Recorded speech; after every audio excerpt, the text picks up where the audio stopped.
Hey, everybody, welcome to Game Mess Mornings with me, Jeff Grubb, your host from giantbomb.com. Thank you for tuning in. In this episode, we're going to be talking about Spyro and then a bunch of shitty things.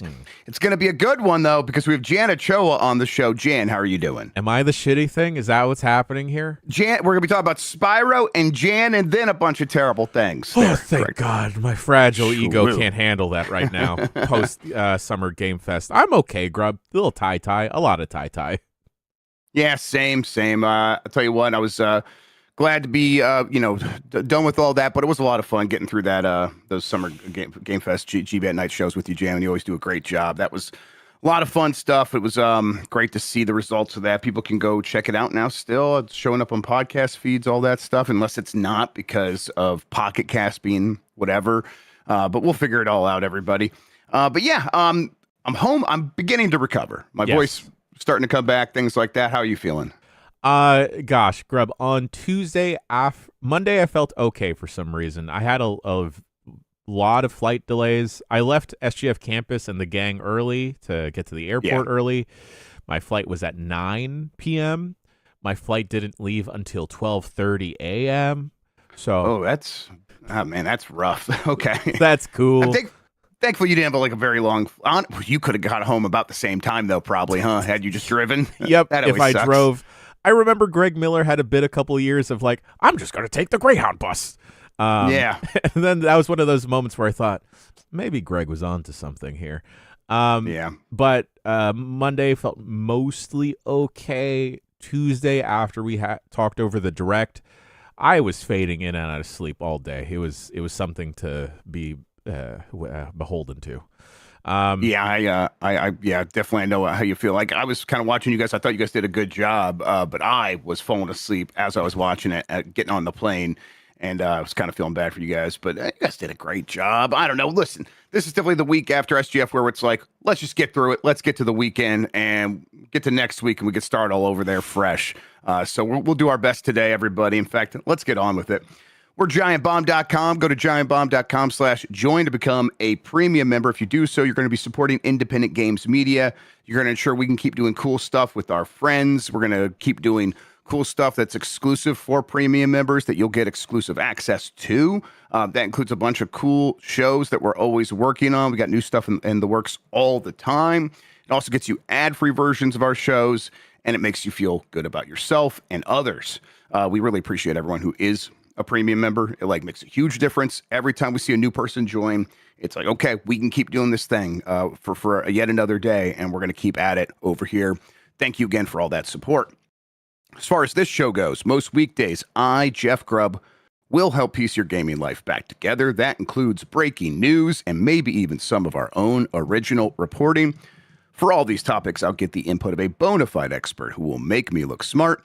If you are watching live on Twitch, welcome. You can always listen to the show later on podcast feeds by searching for Game Mess Mornings, or find the RSS feed on giantbomb.com. You can also catch the show later with chapters and timestamps on YouTube. Hello, YouTube. All right, we have a lot to get into, so let's start the morning mess with Xbox needs great games, so it may close another studio. This is from Andy Robinson at VGC, and we'll get into it, Jan. I'll say to start this off, I feel like I'm surrounded by pretty level-headed people, and so I'm not too surprised by this story. I feel like, Jan, whenever I talk to you about Xbox over these last 100 days of Asha Sharma's reign or whatever, and before that, the jangling keys that we've been seeing, I know you've never been too impressed by any of that. You've always kind of been I'll believe any of this when I see it, and even then, you've just it's Xbox, it's Microsoft, we kind of know their whole deal. So let's get into it here and kind of talk about it. But like I said, not too surprised that we've immediately ended up back here. Xbox could be about to shut down one of its game studios as part of expected significant cuts reportedly taking place next month. It's claimed. On Wednesday, Xbox CEO Asha Sharma published a note sent to staff in which she shared realities that we need to navigate, such as that its annual revenue has declined by nearly $500 million in 5 years. So the money it's making annually is down $500 million each year, basically. Hardware costs are up 4x since last year, and its studio system is, quote, overextended. Did not explain what that meant. According to a Bloomberg report, the note to staff was sent in advance of planned significant layoffs across the Xbox business, and a reduction to its marketing and other budgets. In a new report published by The Verge, it's claimed that those cuts could also see the closure of an unnamed Xbox studio. Sources suggest the cuts could even involve a studio closure or changes to the Xbox lineup, it said. If the layoffs go ahead, it will mark the fourth consecutive year of cuts at Xbox as it weathers a challenging gaming market that has also seen tens of thousands of job losses across the wider industry. Now, Jan, I mean, like, these layoffs, they are nothing new. This is part of a trend that's ongoing. Certainly AI is a part of that, but I think we should always remind people it's also just mismanagement. And a lot of times these companies are using AI to tell investors things are good and we don't need these people anymore because we have AI. And that has, from the beginning, been a lie. They're laying these people off because they have mismanaged everything so poorly that they have ended up in this situation because they do not know how to sort of navigate these things. And then they get to a point where it's like they have no other option other than to take the billions of dollars that they make in profits every year and pay the people to make great games and actually get out of this mess. Which actually, Jan, when I say it out loud, sounds like a pretty good option. So I just don't. This is what we keep saying when we're like, hey, okay, they're trying all these other things. What's going to change? It feels like nothing's going to change. Yeah, I know that there is the sentiment that, like, oh, hey, when a new CEO takes over, that's normally a sign of layoffs incoming. I think these layoffs had been incoming from Xbox from the way, way, way before Ashish Sharma was even in conversation for taking over from Phil Spencer. I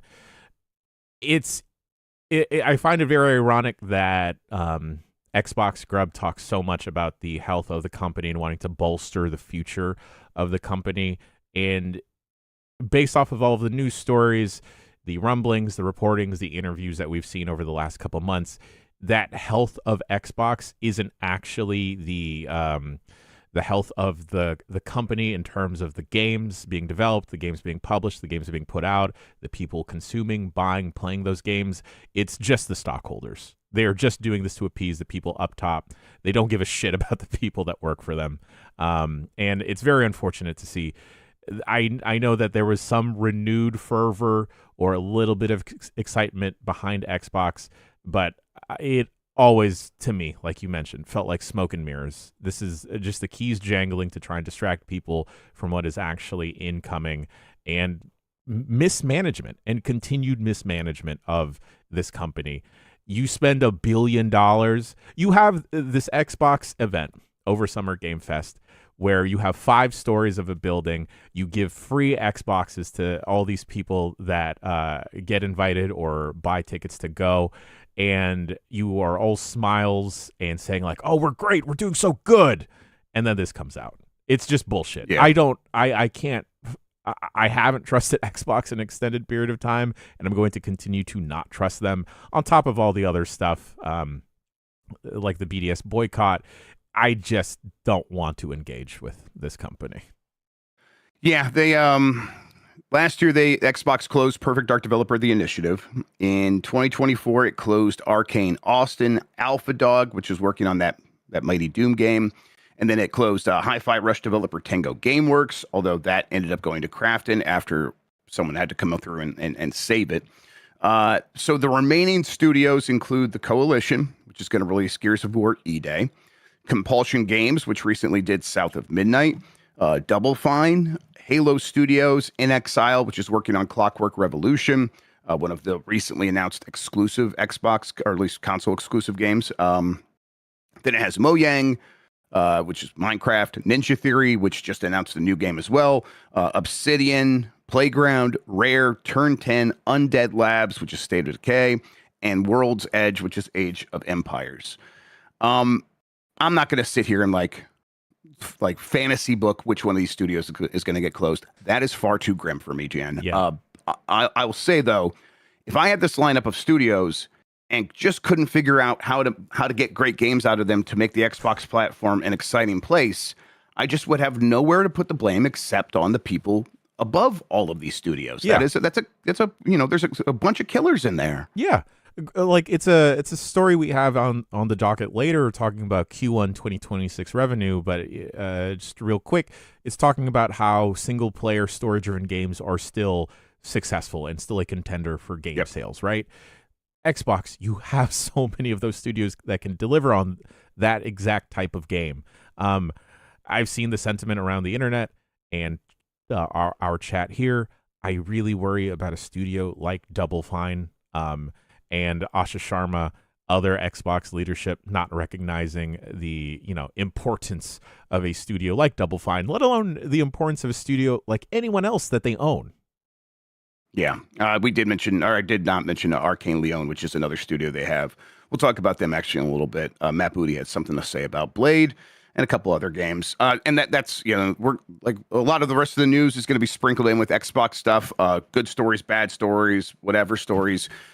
And going forward, I'm going to keep talking about Xbox, and there are a lot of people who work there who are not responsible for the state of this, and we're going to kind of keep covering stuff from that angle as best we can, and then also trying to dissect and figure out what these executives are doing here.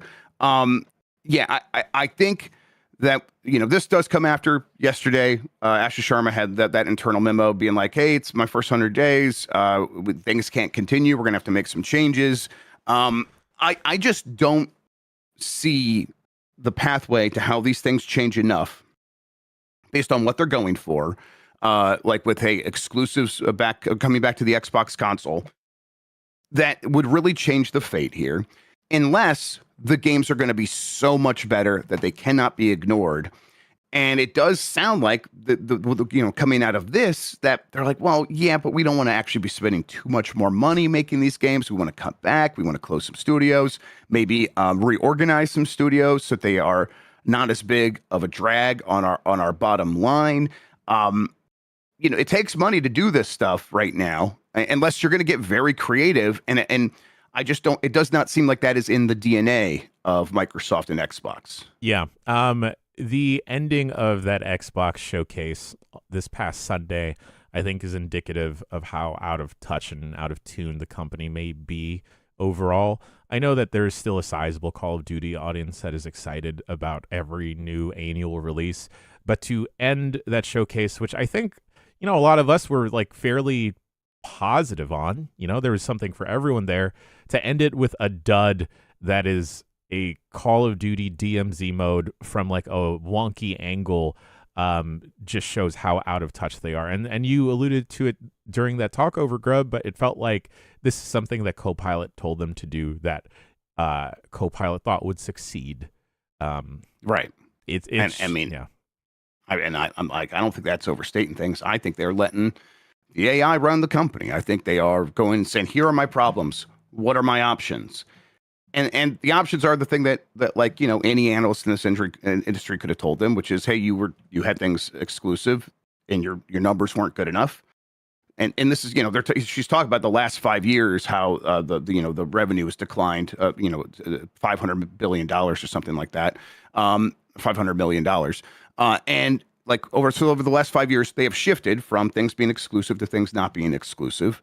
That didn't improve the numbers. So it's like you go back and say to the thing, here are my problems. What can I change? Here's what I'm doing right now. And the only thing you can really change is, okay, we'll make stuff exclusive, and maybe that will get people to buy hardware again, because that's where you're seeing the biggest losses in your revenue right now. You're not selling enough consoles. It's insanity.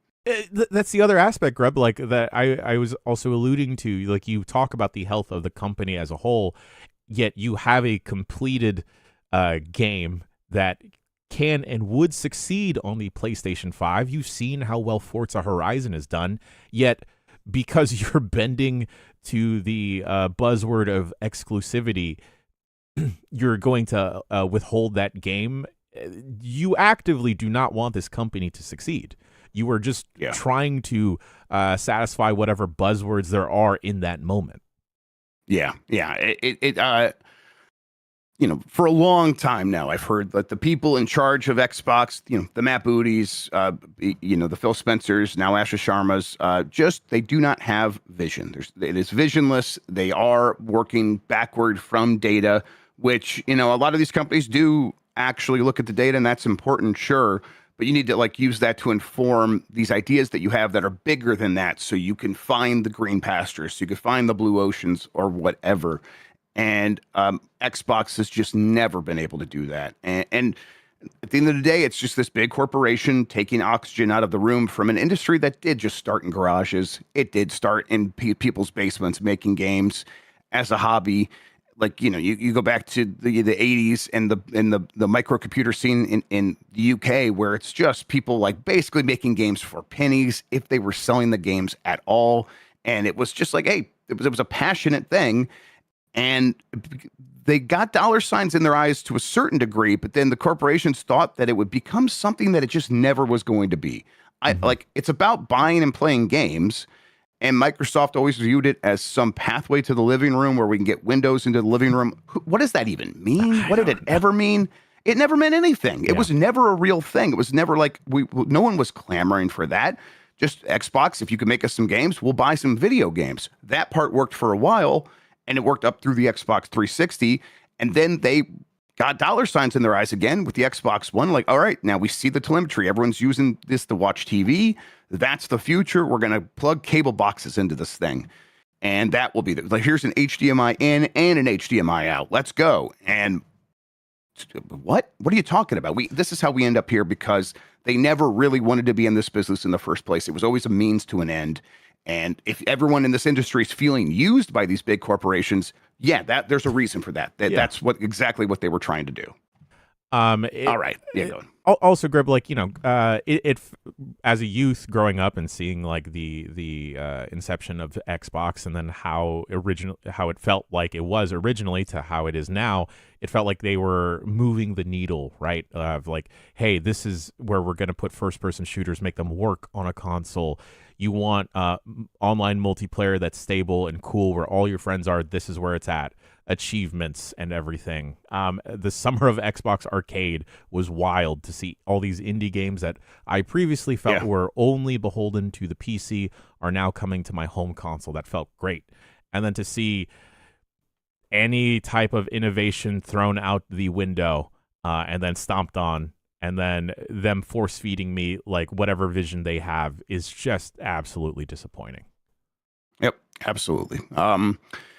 Hopefully there's some alternatives coming along. Yeah, like people point out, hey, SteamOS, that would be nice, if only because it would open up Linux in a big way, and we could just get an open source future. That would be ideal. All right, let's stick with the theme. Ubisoft is closing multiple studios, resulting in up to 380 job losses. This is from Andy Robinson at VGC. Ubisoft is closing its Winnipeg and Belgrade studios and restructuring its Barcelona office, which could result in as many as 380 job losses, VGC understands. Ubisoft Barcelona will be restructured to focus solely on Rainbow Six projects. In addition, Ubisoft has internally announced organizational changes within its global publishing team, which will see role reductions across the company. Winnipeg was founded in 2018 and comprised around 100 employees. It focused on developing technology for Ubisoft's game engines, Anvil and Snowdrop. A little bit of a question there. It's like, that's not just like they were some fly-by-night support studio. This was not just like, oh, we can help you a little bit here. They were crucial to developing the technologies that enabled all of those Ubisoft studios to work together in conjunction with one another on cutting-edge game software, because one team was responsible for making sure that stuff was up to date and the documentation was all there. It does call into question the entire way Ubisoft is going to be making games going forward. The closures and restructuring come as part of Ubisoft's global cost-saving plan, which so far has resulted in the cancellation of at least 6 games, the postponement of 7 others, and multiple studio closures, resulting in hundreds of job losses this year. Another wrinkle to this, Jan. Ubisoft apparently reached out to press and was like, "Hey, we got something we're going to announce soon.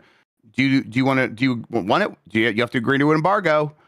And everyone's like, "Sure, yeah, like that's the normal." And then the embargoed information was layoffs, which is not something that's normal. I've never seen that before. No one, I can't imagine. No one I've worked with would have agreed to an embargo for layoffs had they known that's what it was going to be. That is just diabolical, Jan. Absolutely insane. There's a lot of CEOs to hate Grubb. Sure. 99% of them, minus ours. He's the 1%, the good kind of 1%. The good 1%. But we just were talking about mismanagement. at Xbox, and this has been a long recorded case of absolute mismanagement from Yves Guillemot and the whole Guillemot family with Ubisoft. This is another company where I don't expect anything good to come from, and I don't have much hope for them with the existing leadership that they have on top. You have fantastic franchises within your library, yet you completely mishandle them. You mishandle your employees. You shit on them. It is God. I hate Yves Guillemot, and I feel especially upset about the folks that are going to be losing their jobs in a market that is already overcrowded and overflooded with people searching and scrapping for those same jobs. Yeah, it's it's gross to see. Like, yeah, I mean, as Smooth W in chat points out, this is the family that built up Ubisoft, and now they're tearing it down. And that's not how publicly traded companies are supposed to work. One of the ideas is, like, you build the company, then you sell it publicly to people who can buy stakes, and that means it spreads out the ownership, and it spreads out the stakes that people have. And now you have to answer to all those people. So all the people that work there should have a little bit more protection, because it's not like at the whims of one crazy family. And it's like, oh, this is the worst of both worlds. You have to deal with all of the demands from investors to grow, and the insanity of one family still kind of controlling everything. So that, I mean, really, it kind of gets behind like what is driving the mess that is Ubisoft. This is another company that just needs to make good games and dig themselves out. I think we talked about it recently. The list of games that they're working on, very familiar. So again, what's going to change? They're going to make Assassin's Creed. They're going to make Far Cry. They're going to make some Tom Clancy games. And then they're going to experiment with stuff here or there. But, they're doing a Rayman remake, a Rayman. And it's like, yeah, no, cool. I like Rayman. But what are you really doing to change the fate of this company and its numerous employees, the 14,000 or so that still work there? I mean, maybe it's down to 12,000 now, but that's still an astronomical number for this industry, and really for any industry. And where's the guidance to sort of build this company for the future instead of just trying to scrape by to the next win? And it just feels like that's all they're doing. It's like, maybe we can get another good Assassin's Creed game out there that people like, and maybe not. Yeah, you can remake another Assassin's Creed and push and scrape to a next one, and it can be good, but that is not enough at this point, at the scale that you operate under, and after all of your previous decisions. I don't think it is enough, Grubb, to move the needle. Yeah. Again, going back to that, like, closing down Winnipeg, which worked on Snowdrop, worked on a bunch of those engines. Is this another company that's going to start doing the painful transition over to Unreal? It's not like things are rosy over there either. They're dropping Unreal Engine 6 because a lot of developers have been tearing their hair out with Unreal Engine 5. Not that they wouldn't be tearing their hair out if they were making their own engines still. Like this, that's a very complicated thing to manage. But yeah, like that was one of the keys to success for Ubisoft for a long time, is they just had this infrastructure that was unparalleled in getting a bunch of studios, like 14 different teams all around the world working on the same thing. And if that's beginning to fall apart, to me, it's like it spells the end of what Ubisoft was, and they're going to have to try something completely different, and they do not seem set up to do that. Yeah. I don't think they're quite set up to make any type of bold or positive moves as a company. All right, let's go ahead and get to the break. We got plenty more to get into after this. If you want to skip out on these ad messages, go to giantbomb.com/join and become a premium member. We will be right back.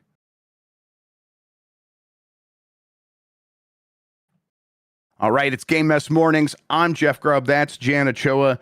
Let's get into this next story. And again, a lot of this stuff's going to be tainted by what's going on with Xbox, but let's try to still suss through some of this. The Elder Scrolls 6 exists. This is from Francesco Cacciatore at Polygon. In a controversial day for Xbox after recently appointed CEO Asha Sharma warned of incoming personnel cuts, almost killing all the goodwill the company accrued during Sunday's Xbox Game Showcase. Chief Content Officer Matt Booty did the only thing that could distract fans. He mentioned The Elder Scrolls 6, unfortunately reading between the lines of the usual corporate lingo and word salad that says a lot without saying anything. The conclusion is an unfortunate one. Bethesda Game Studios' much-anticipated game is not coming anytime soon. In an interview with Variety, Booty addressed several hot topics, including Xbox's return to exclusive games with Gears of War E-Day and Clockwork Revolution, the console's upcoming 25th anniversary this November, and his partnership with Sharma. The most intriguing answer came when the interviewer asked the inevitable question about The Elder Scrolls 6 and the game's absence from the game's showcase. Here is Booty's full response.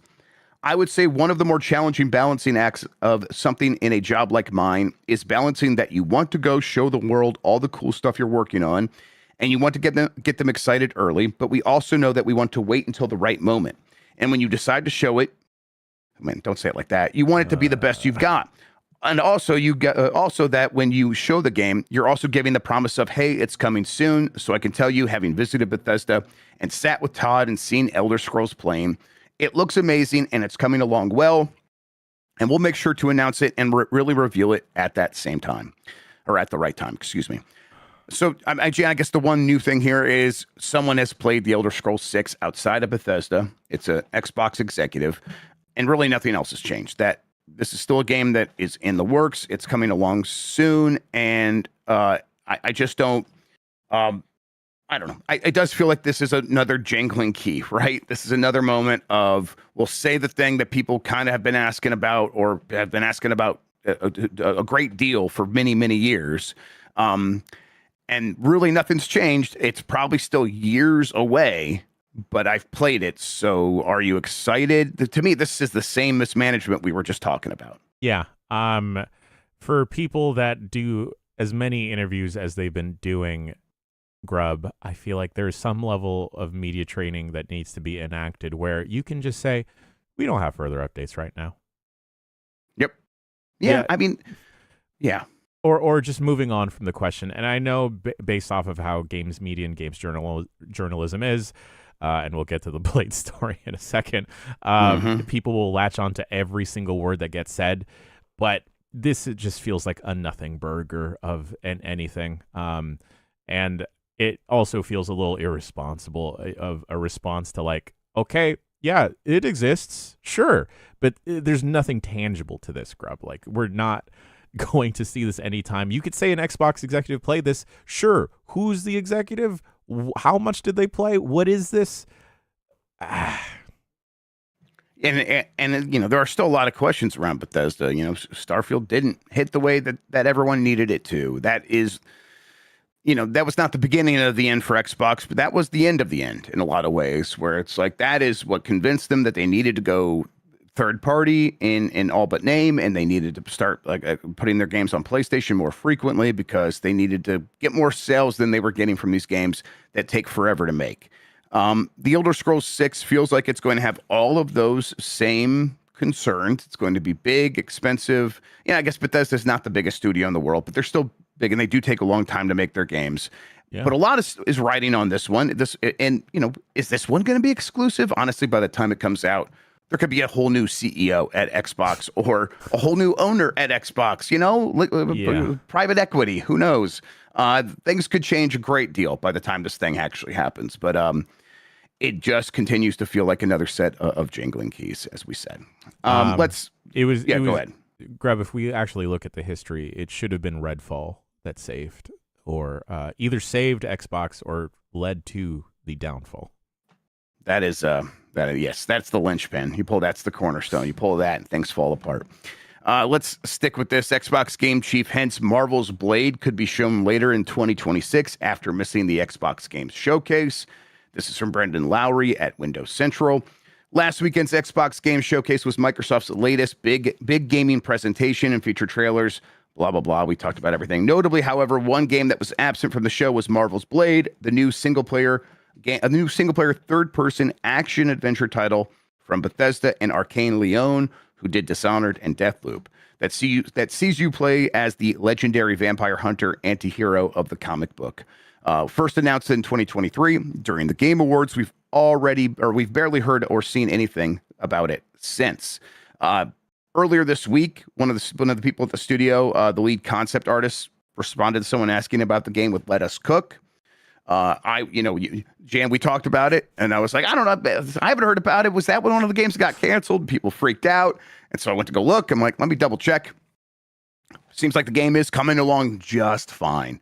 It is in the works, but this is a team at Microsoft that is, they are probably not feeling too hot about where they're at, because Arcane Leon had a strong relationship with Arcane Austin, which did get shut down, and I don't know. I bet they're just not happy to do what they're not there to make Microsoft and Xbox look good. They're there to make the good game.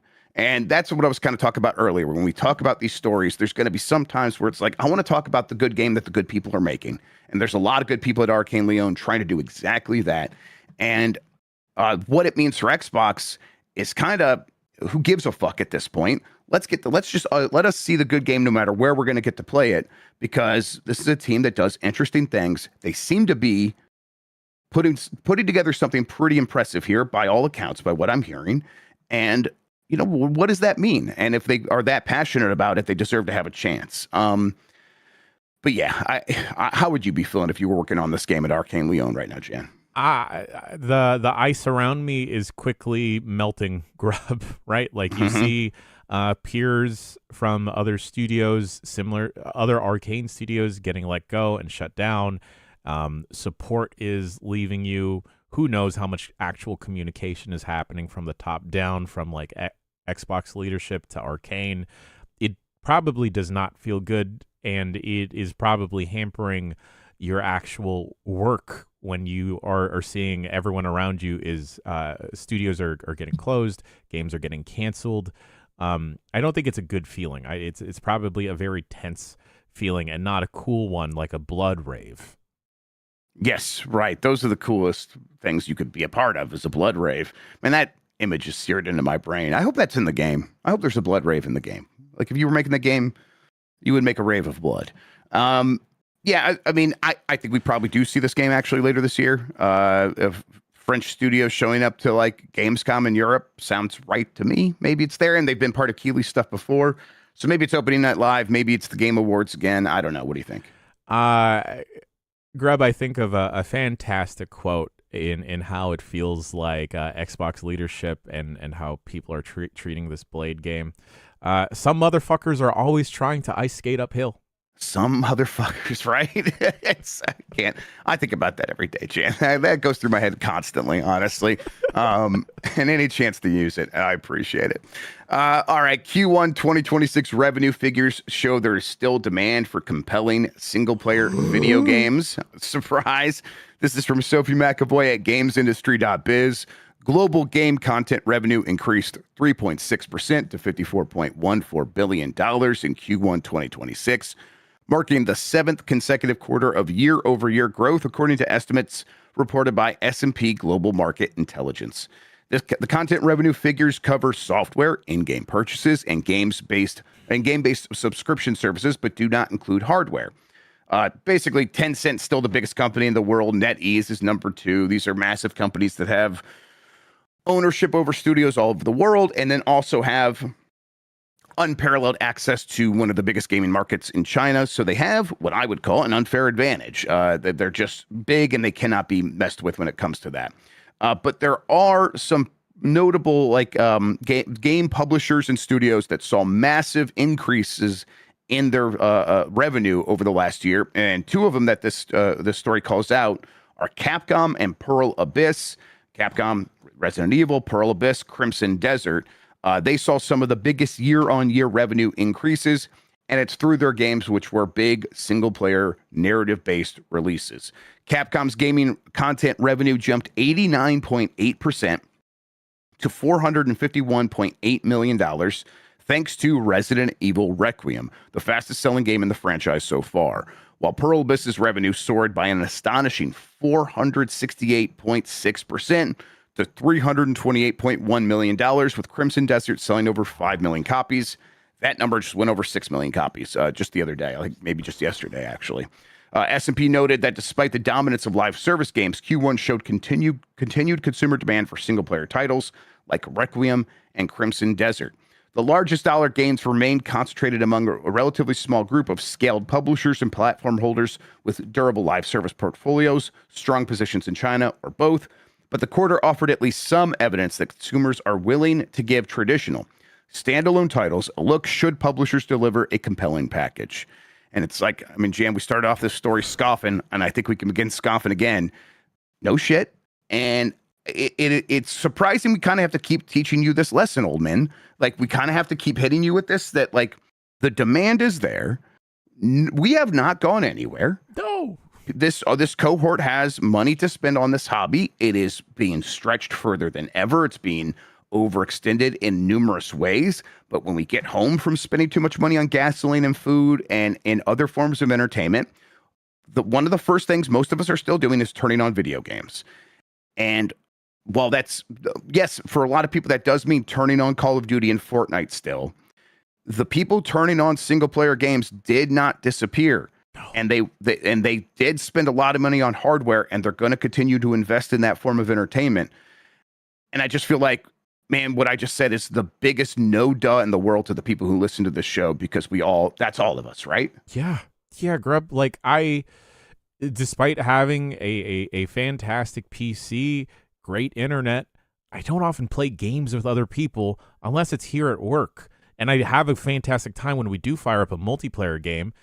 For sure. And if I do play a multiplayer game, I'm not gathering a group of friends or a party. I'm just jumping into like a random round of Deadlock or Marvel Rivals. The time when I'm hunkering down and playing a good chunk of a game generally is when it is a single player game. Like, yeah, I talked about in the Bombcast, but like the level of immersion and getting lost into a world that a lot of people feel with a game like Red Dead Redemption 2 and Crimson Desert, that experience and level of immersion I feel in a game like 007 First Light, right? I'm transported into a fully realized character, and that's what I want to be spending the little bit of free time I have. It isn't always with other people playing a Call of Duty, a marathon, or whatever else have you. And I think the other part of this conversation we always have is like, yeah, but what about the kids? Are they getting into this space? Well, like, look, what can we say other than Resident Evil Requiem is the fastest selling Resident Evil game ever? Mm-hmm. That only happens if more people than ever are playing Resident Evil games. That's what that means.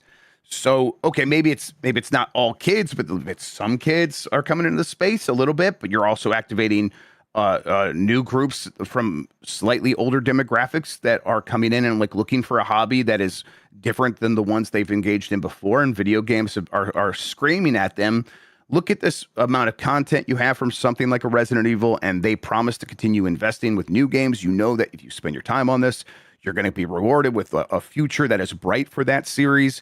And Resident Evil is reaping those rewards, and everyone else that's sort of copying that is beginning to do exactly the same thing. And I think that is, like, you just, like, I was saying it, I might have said it on the couch, I might have said it in a private conversation. You win by throwing the coolest party. Like, you win by throwing the coolest party that people want to be a part of. Yes, Jan, you win by having the coolest party, and then the kids will want to be a part of it if it's the coolest. And Resident Evil right now is the coolest party. Everyone sees that. It's like, I want to be watching content creators play that. I want to play them myself. I want to play them with my friends. I want to talk about them with my friends. And that is something that eventually, through attrition, will win over new audiences. I think that's the underlying story to this story. I think Capcom as a whole lately has been like the party to be at, right? Because it's not just with Resident Evil Requiem selling big numbers, but is also with like a new IP like Pragmata selling very well and performing very well. People wanting to get into that game. And I don't know what Capcom is managing to do. Actually, Grubb, I know what it is. They're making video games, and that's what is drawing the people to them. Go figure. Yep. A lot of stories today, Grubb, make me just want to shake someone, grab them by the shoulders, and shake them. Absolutely, same. One person I'm not going to shake is Michael Hyam, who asked RGG about Tupac.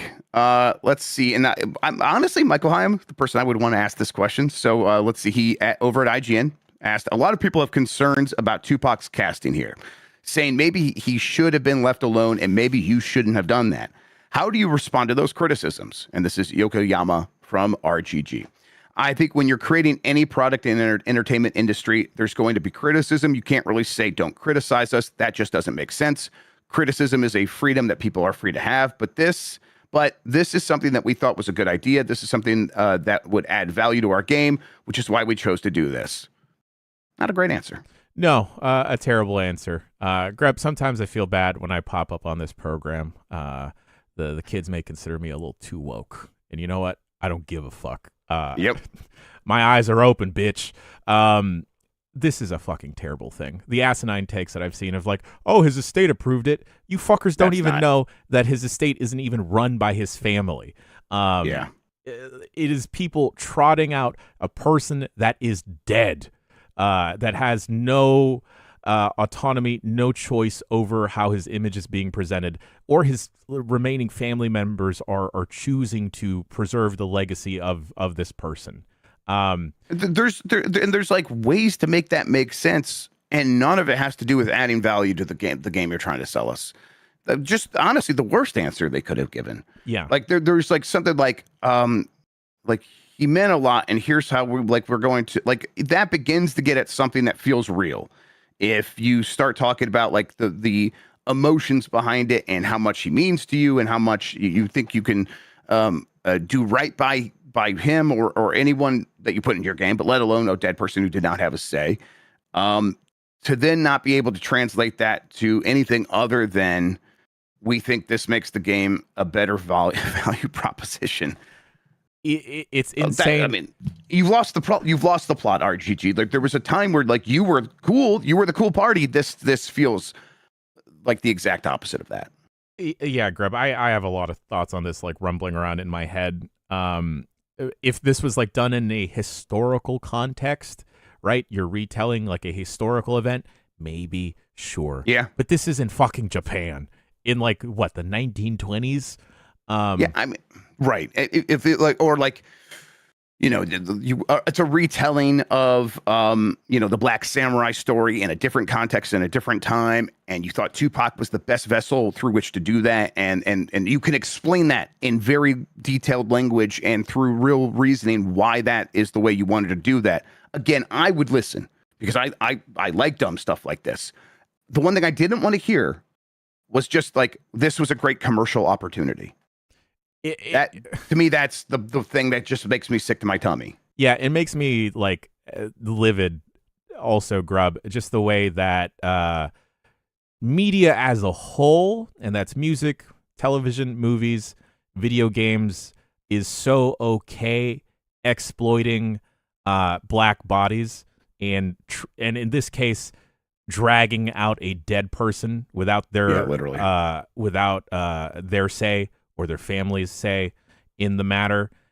So much popular culture is and should be attributed to black culture, yet it is not.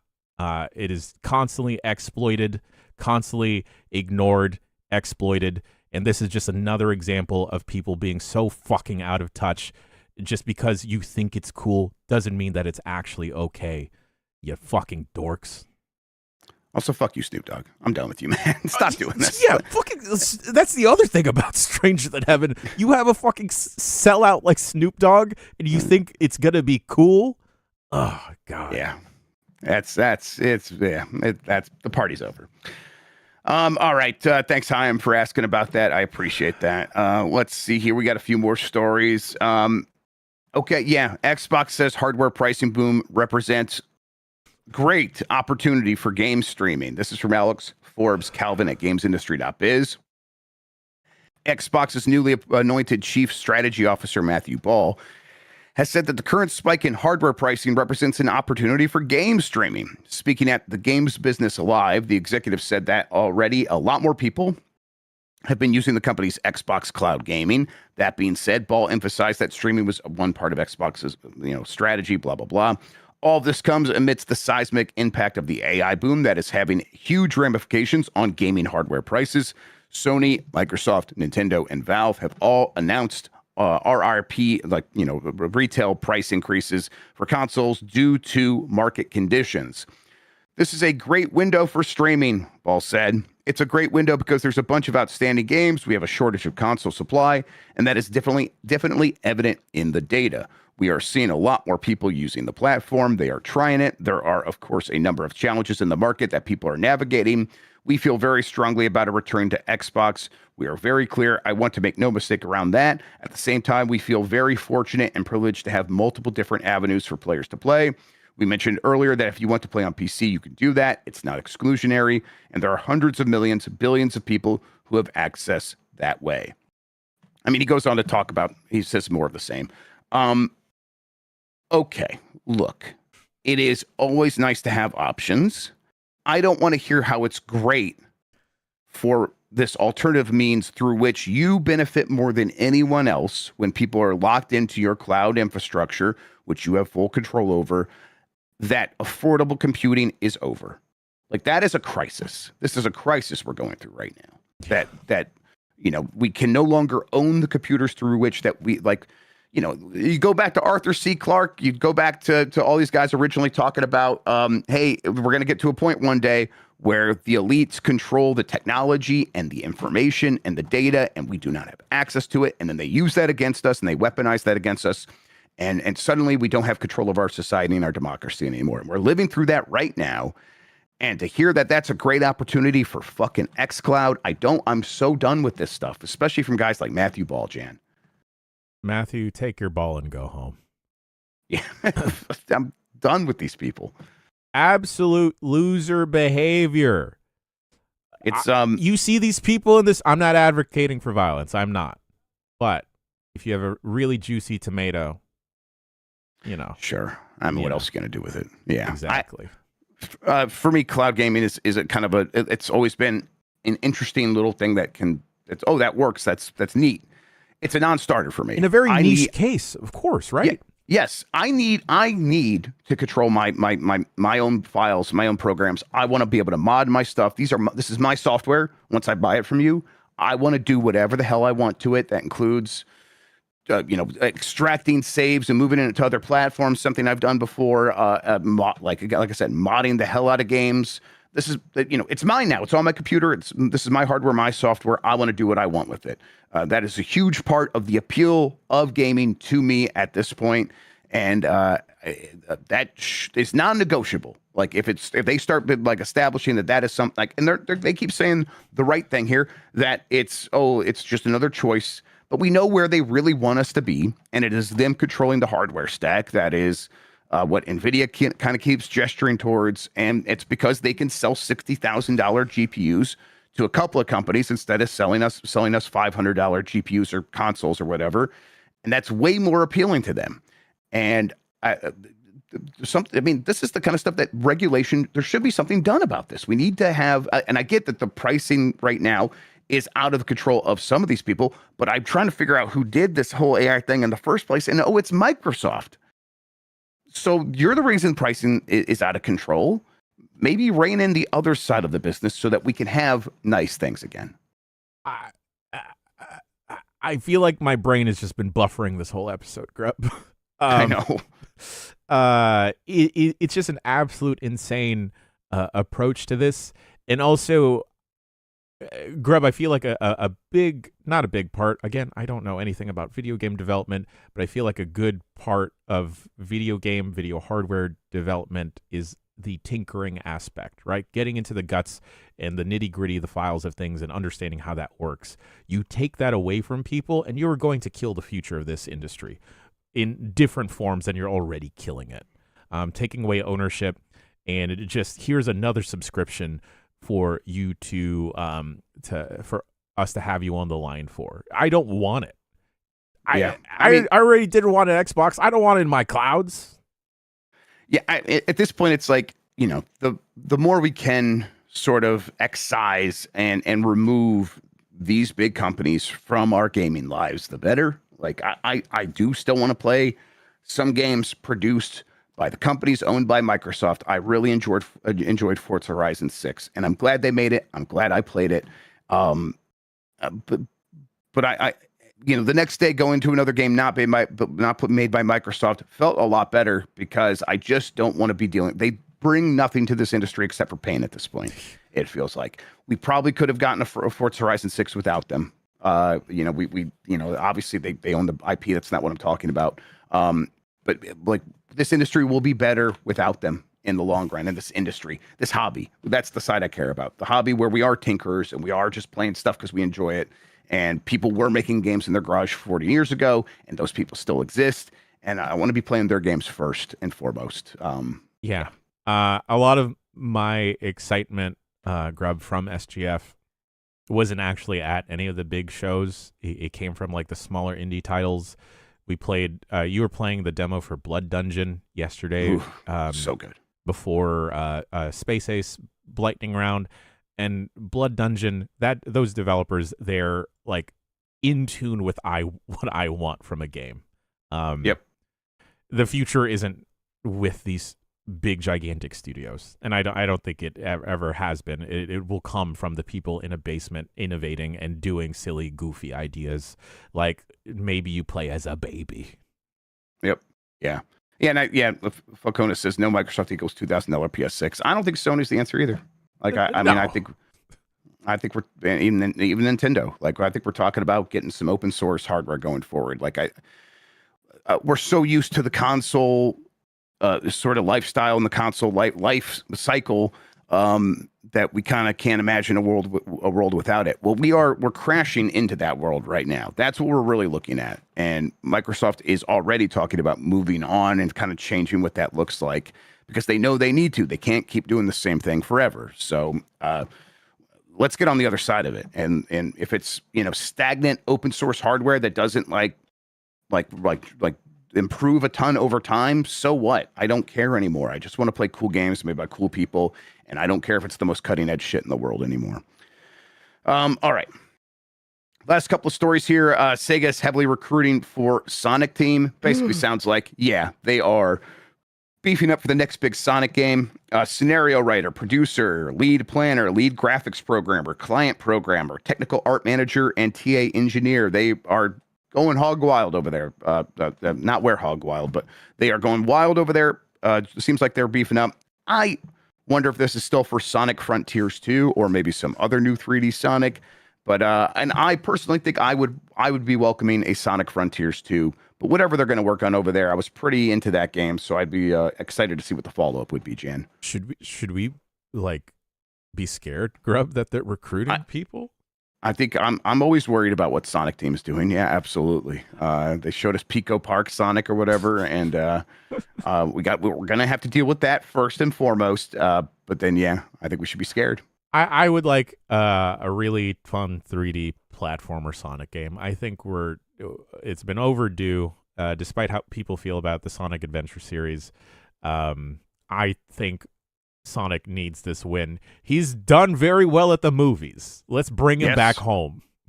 Tell you what, that Bubsy 4D, one of the best Sonic games. It's you can turn into a little ball and spin it around and go fast, and it's got like tubes that feel like those Sonic bonus stages and stuff, and it feels great. It's good. Mario Odyssey is one of the best Sonic games I've ever played. Yes. All right. And then finally, Spyro's big comeback wouldn't be possible without first escaping the Call of Duty mines. This is from Ash Parrish. The story is basically Microsoft did do all right by Toys for Bob by letting them get out of Microsoft, is what apparently that studio is saying. They're like, that could have gone a bunch of ways. They could have kept them there working on Call of Duty. They could have closed that studio. Letting them escape Microsoft. The best thing Microsoft did is let the studio escape Microsoft. And now they're working with Xbox to make this Spyro 4. Cool. I guess I'm glad that this studio is able to do what they do best, and that is not making assets for Call of Duty levels. And good for y'all. Grab a studio I hope can follow this model and escape Microsoft is double fine. I know. They got their money, they got the bag, and it doesn't feel like that financial backbone that they liked for so long is going to be there for much longer. So Double Fine, Arcane Leon. There's a laundry list of studios that I hope can follow this. And yeah, especially before whatever happens to Xbox happens. Like, I just, like, in 10 years, do we still think Microsoft owns Xbox? Or, yeah, I don't think Xbox is suddenly going to disappear overnight, or they'll close it down. They might spin it off to private equity or something. These studios got to get out of there before that happens. We got to do a season 1 Prison Break, Grubb. Yeah, all right. We have to tattoo Mike Minotti the schematics and blueprints. We can't read this. There's too much body hair. No. Sorry, Toys for Bob. Hair. You're gonna have to get tatted. All right. Sorry, there was I had a tab open that someone sent me of a terrible song, and I clicked on it trying to get to the Giant Bomb post here, where there are threads and polls. In fact, we have the poll question from yesterday. Do we? Did we? Oh, maybe we didn't. Did I not do one yesterday? You know what? You didn't write one, and I didn't check it about it. That sounds about right. SGF has killed us all. So we have a new one for today. Is what you forgot to pull. It says Slane McAwesome. Thank you, Slane. Well, we have one today, so let's talk about that, everybody. We didn't die at SGF, and we're just husks of men. That's not true. What do you want from the next 3D Sonic? Sonic Frontiers 2 or something different? Those are your two options. Oh yeah, we did do a poll about the Nintendo Direct grade, but whatever. I don't know. Drop those in chat right now. Okay. Everyone, throw your A, B, C, D, or F in chat right now, and we'll see which letter I see the most, and that'll be the informal poll. But yeah, I do want Sonic Frontiers 2. I think they had a nugget of an idea there, and I want to see them refine it to a good degree. Lots of C's. Yeah, lots of C's from people. There's some B's, some D's. I saw one A so far, Jan. Mm-hmm. I don't know. I think I'm like C minus. No, not C. C plus. I'm like C plus or B minus is where I'm at for the Direct. It just had they shown anything from Duskbloods and or Zelda, or showed any Disney worlds in Kingdom Hearts 4, a series I don't care about beyond like what Disney shit's going to be in there, I would have been much happier with that Direct. But those all three kind of disappointed. Yeah, I didn't mind it so much. There's some more A's. Mostly, I recognize this is not like the take that everyone has. I just thought it was hilarious to reveal Kingdom Hearts 4 here and then give everyone 5 seconds of Ocarina of Time. Yep. I think I appreciated the chaos. It was a chaotic one. There's definitely some memes that I'll be using forever. Koizumi playing Thumb War is just going to be what I think about every time I'm excited about something for the rest of my life. So there we go. All right. We'll get the poll question answered for the Sonic one on tomorrow's show as we wrap up the week. Also, I think we should still have the last Bomb 12 form going. I'll double check on that, but that should still be going. We'll get the results of that on tomorrow's show as well. And yeah, let's see. It's Giant Bomb, everybody. Jan, what do we have going on? We have an episode of Voicemail Dump Truck popping off later today.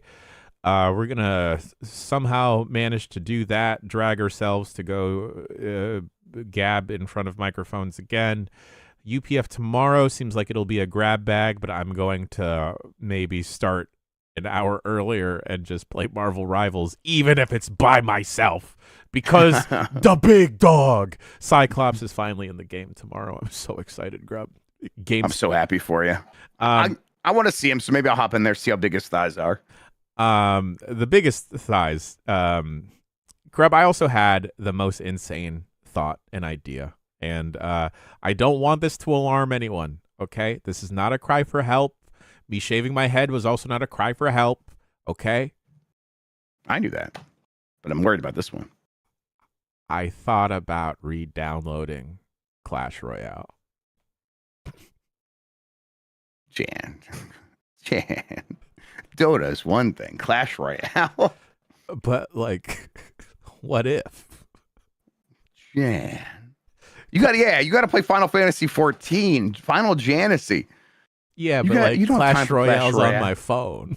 Oh, boy, Jan. Oh, no. Okay, not a cry for help, but clearly a sign of where you're at. Clearly. I'm excited about Guitar Man coming to PlayStation Plus next week. That's cool.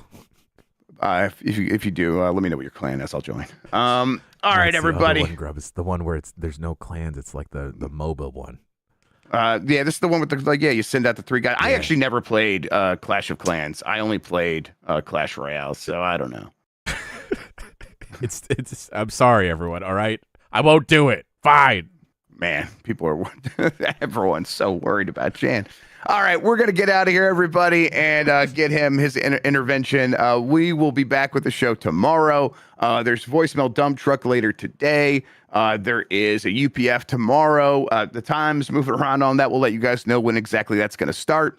But thanks for hanging out with us all this week. Thanks for hanging out with us at SGF last week. We really appreciate everybody. As always, thank you for listening and watching. You're the best audience in gaming. Until next time, have a good one. Take care of yourself, and goodbye. People are telling me cigarettes are better than Clash Royale.